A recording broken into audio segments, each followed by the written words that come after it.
અને કરદમ ઋષિ જોડે પણ આવેલા. એમાંથી કપિલદેવ ભગવાનનો અવતાર થયો છે. 24 અવતારમાં કપિલદેવ ભગવાનનો અવતાર છે. અને પ્રસૂતિ હતા, એમને દક્ષ પ્રજાપતિ જોડે પણ આવ્યા. એમાંથી પાર્વતીજીનો જન્મ થયો છે. અને બે એને દીકરા હતા, પ્રિયવ્રત ને ઉત્તાનપાદ રાજા. ઉત્તાનપાદ રાજાના દીકરા ધ્રુવજી થયા. એટલે ધ્રુવજી અને પાર્વતીજી હગ્ગા મામા ભાઈના દીકરા છે ભાગવત પ્રમાણે. આ બાજુ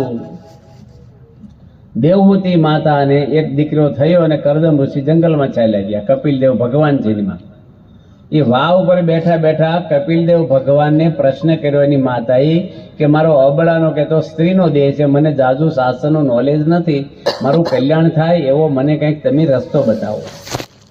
ત્યારે કપિલદેવ ભગવાન એને ભાગવતના 3જા સ્કંદનો 25મા અધ્યાયનો 20મો શ્લોક સંભળાવે છે.